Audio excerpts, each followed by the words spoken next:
World League, the United States and Japan. The Americans leading 2-1. I'm Chris Marlowe with Kevin Barnett. Statistically, well, it's been a very close match. You see by the kills, very, very even. The United States does have 3 aces. Serving for the United States key and blocks, 11-5. Japanese coach throughout the intermission giving the stink eye to Guido Notarts, the upper referee from Belgium. He thought he got jobbed on a couple of close calls. There was a play by the United States as they kind of dragged it out of the net, and then the Japanese libero called for a 3-meter violation.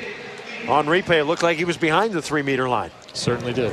So we'll see how this plays out at the start of Game 4. Gabe Gardner has picked up the pace, and in transition, that's a spike that warms the heart of USA coach Hugh McCutcheon. Last week, Gabe broke that shot out against France. Ball is inside. He turns it back down the line into the back corner. Tough play for the defenders to plan for. Clay Stanley has been the main opposite for the United States the last 3 or 4 years. Gabe Gardner going to give him some competition at that opposite spot, it looks like. If the United States could stop number 16, and of course, that's Yusuke Ishijima, nicknamed Gatsu, the United States would win this match easily, but so far they have not been able to deal with him. No, Gatsu getting it done all over the court, not only on the offensive end, but also digging, setting, doing whatever's necessary. Gatsu with 19 kills. The United States gets a point. You know, Chris, you mentioned Gabe Gardner changing to opposite, going to a different position. He's increasing his stock value for Beijing. If you keep him on the roster, he can serve as an opposite or an outside should you get into a crunch during that tournament. Well, we talk about players that can play more than one position. Brilliant play by Riley Salmon, who has gotten the start here. Japan chasing, and a free ball coming. United States trying to turn it. Taliaferro left side. Salmon got it. So Riley Salmon getting the start for Sean Rooney. Salmon is a known quantity. He's the captain of the team. You know what he can do. He's very, very consistent. That's right. Known for his defense and passing. Also an excellent in-system hitter. We talked earlier about being an out-of-system hitter.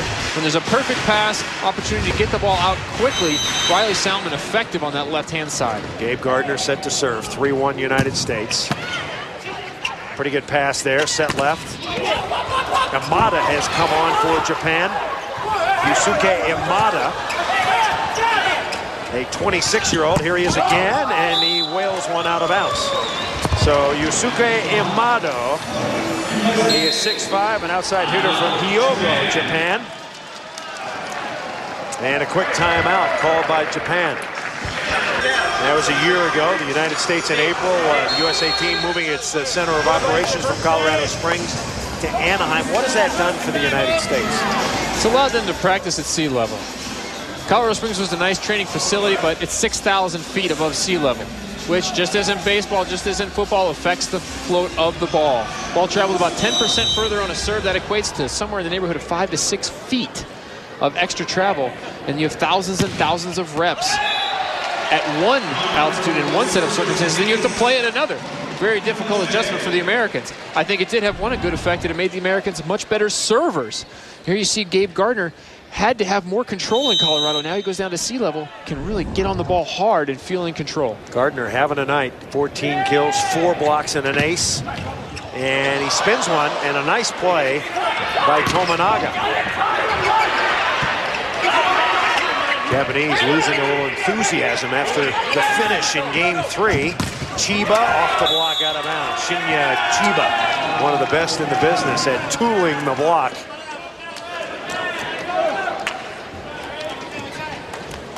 So Japan will have it. There's Shinya Chiba, the captain.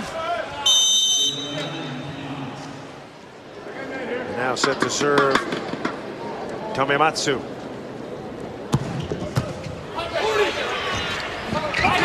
Riley Salmon got it. Salmon didn't play big-time college volleyball. He came out of Texas, played for Pierce College, and then a long and winding road onto the USA national team. L.A. Pierce College with a beautiful histoy. Bob Samuelson, myself, Riley Salmon all going to that school. The Brahmas, if I remember right. right. The Brahmas, that's correct. Brahmas were tough as Salmon hits it into the net.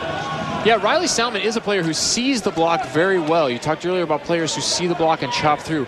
Riley, not the highest jumper, not the best arm swing in the business, but he sees the block and knows just where to put the ball to get through. Shinya Chiba to serve, 6-3 United States, game 4. And that ball out of bounds. By the way, if you're somewhere in the United States and you're wondering where Pierce College is, it's out in the San Fernando Valley of Southern California. If you've seen Karate Kid, it's around the All Valley tournament there. There you go. Perhaps I'm dating myself with that reference. That's okay. For the younger viewers. That's okay. Ryan Millar to serve.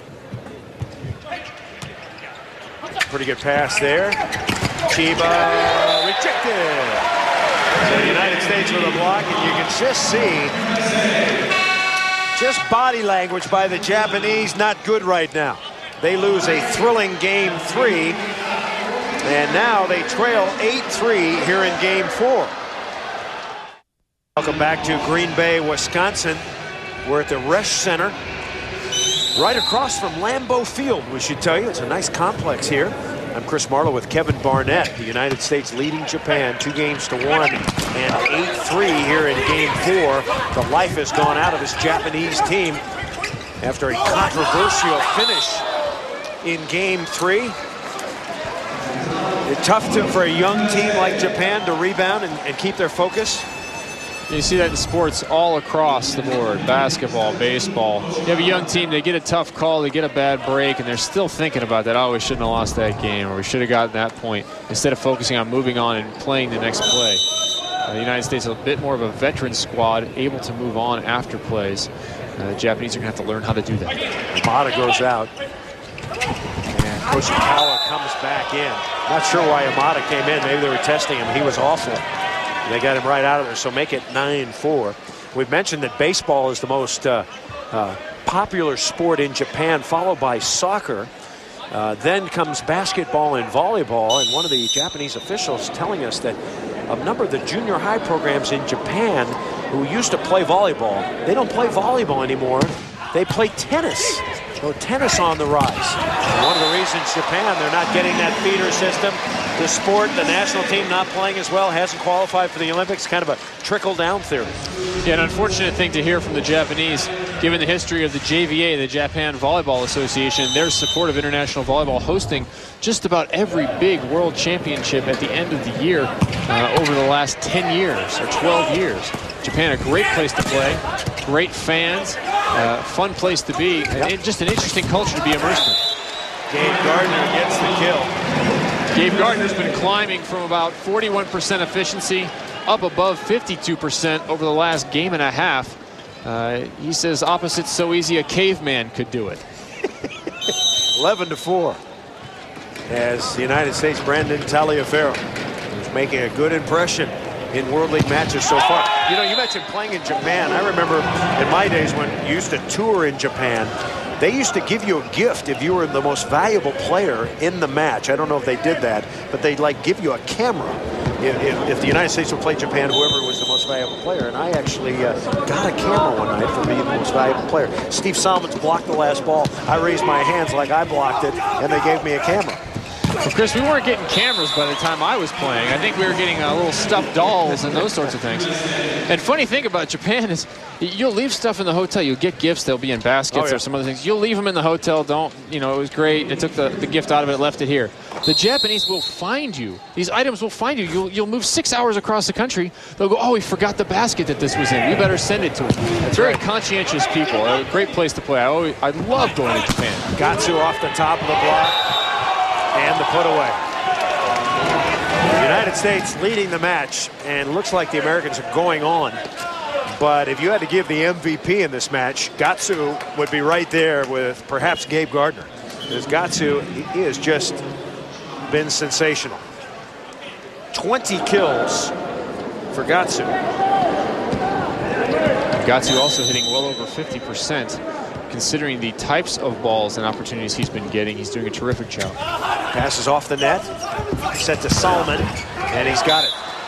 Well, they said that Gatsu went down to Brazil and learned some of the techniques. He's come back a much better player, don't you think? He certainly has. He's shown us that this evening with the Japanese team. You'd like to see a little bit more support from his teammates offensively so he doesn't have to do it all. Of course, the Italian league, considered the #1 international volleyball league in the world, they're certainly paying the best salaries as Chiba is dug. Taliaferro set high left, Gardner. Tanabe up 50 feet. Koshikawa with the drive. Well, you can see why they like this young 22-year-old. If he was 6'5", he'd be one of the best hitters in the world. Unfortunately for Japan, he's only 6'2", but he's got a rocket cannon arm. Took a rip that time, and Brandon Taliaferro is still munching on that ball. 13-7 now. Gatsu to serve. Set left, Salmon got it. Nice deception that time. The ball looked like it was going to Millar. End up to Salmon, he gets the kill. The United States settling into a nice rhythm offensively. Passing will do that for you. Riley Salmon in there for passing and also providing offense.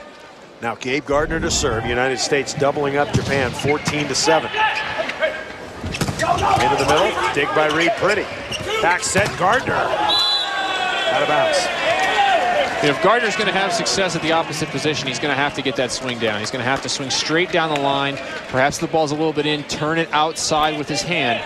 He'll get there. He's new to that position, but that is an integral part of playing opposite. Well, it was interesting. The first match against France, he had 14 kills, but he had 9 errors, kind of getting used to it. He's since cut down those errors, and that's certainly a big story for the opposite. Got to be able to kill the ball as Reed Pretty comes out of the middle. But you can't have your opposite making a number of errors. Can't have 9 errors. Again, Brandon Taliaferro getting in trouble with the previous play with the ball being hit out. Where does he go? Reed Pretty immediately. United States ahead 15-8. Riley Salmon to serve. 2004 Olympian. Good bet to be on the 2008 team. And that's set too low. And Ryan Millar has the easiest block of his USA career. We're coming back. More volleyball from Green Bay. The United States up 2-1.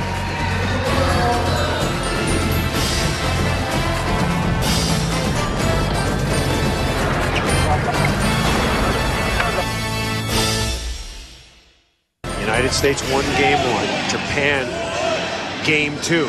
Game 3, Japan had 2 game points, got 2 controversial calls that went against them, folded like a tent, and the United States winning game 3. This is game 4. The United States taking it out on a deflated Japanese squad at the moment, leading 16-8. Can Japan rally again here? They can. They can. It's up to the Americans not to let that happen. You know, what's to be learned at a match where it's 16-9? Well, the Americans need to be able to close out teams they are beating. Extremely important international play not to give life to a team, especially a Japanese team that exists on momentum. If you get Japan in Japan, and all of a sudden they start playing well, their fans are crazy. Noise and screaming and lots of support, and they will get on a run. So the United States needs to continue to close the door on the Japanese squad. Ryan Millar to serve. He's got 9 kills and 3 blocks. One of the mainstays of the USA. Little jump floater here. Passes on the money out of the back line. Gotcha. Are the Americans ever going to block this guy? There's not much time remaining. We're in game 4.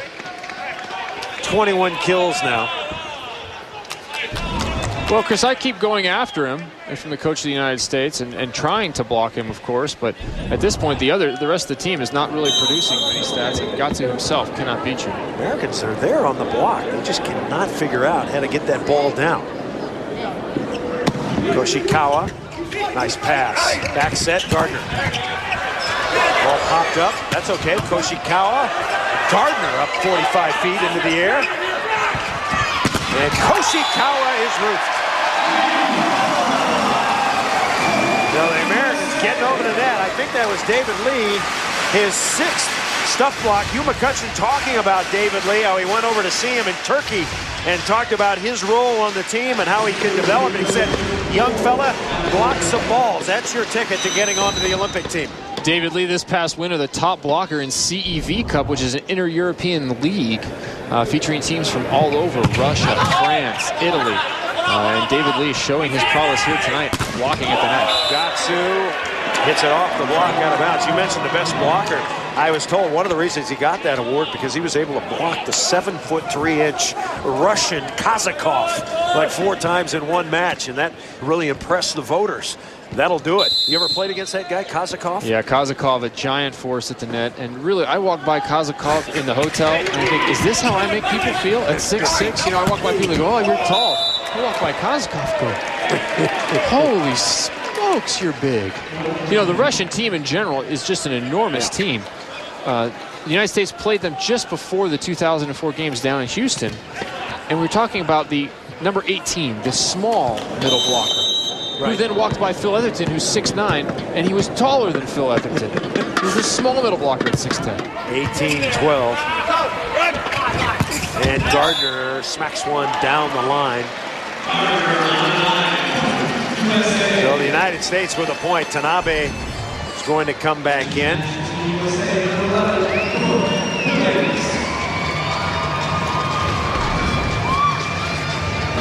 Gardner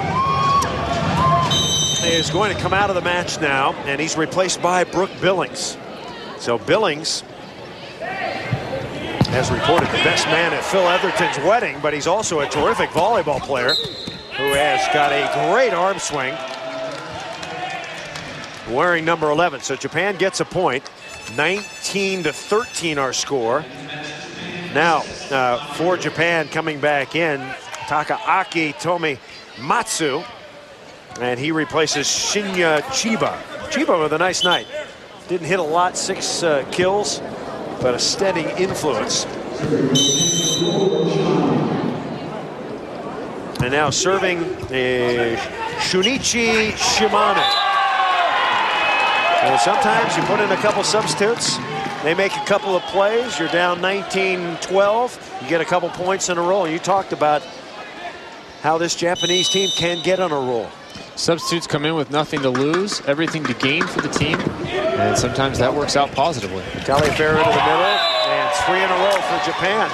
And Hugh McCutcheon thinking timeout. And a lot of coaches internationally, you get 3 points in a row, they will call timeout. You're going to wait one more. Yeah, David Lee and Brandon Taliaferro still struggling with the connection. That will come over time as they work together. Left side, dug by Tanabe. Over to Gatsu. Off one leg, tip. He's blocked. Japan got it up. Over to the lefty. He's dug. Naohiro. Reed pretty down the line. Another dig. Coming over. David Lee tees off. Another dig by Japan. Shimano got it up. Into the barrier. 3 ball. United States. Reed pretty. Yes.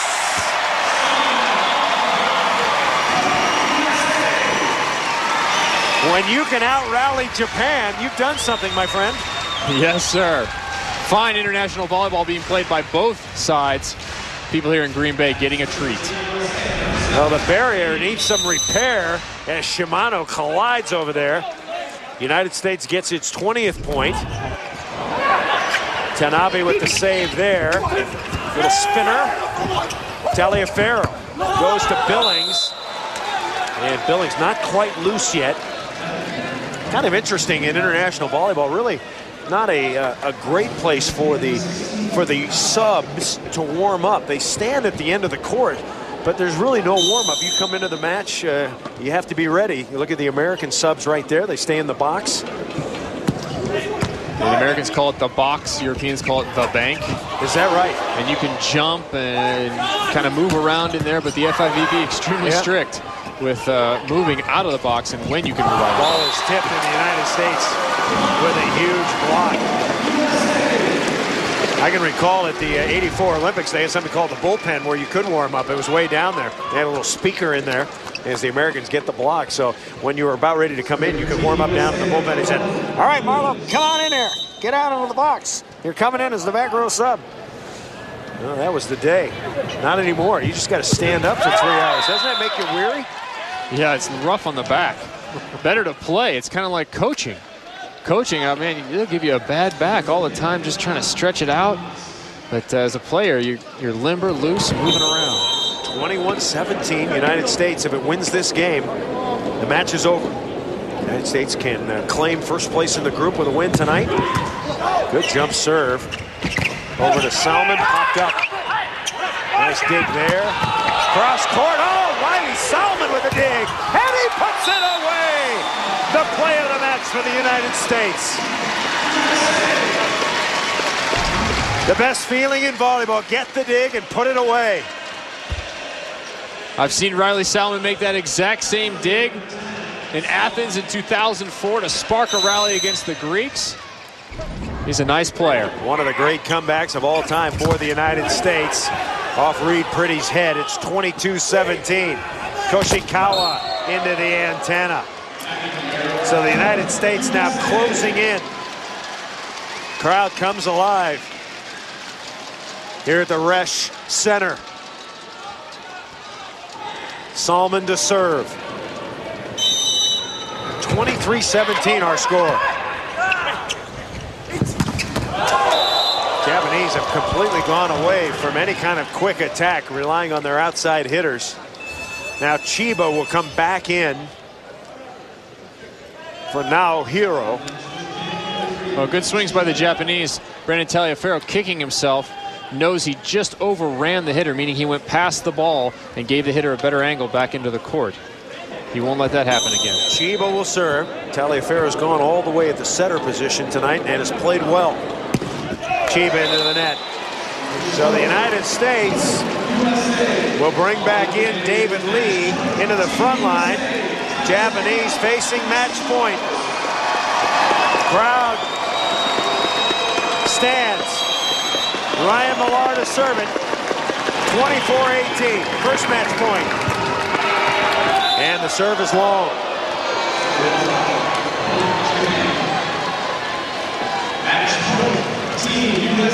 No, Team USA now will have its second match point.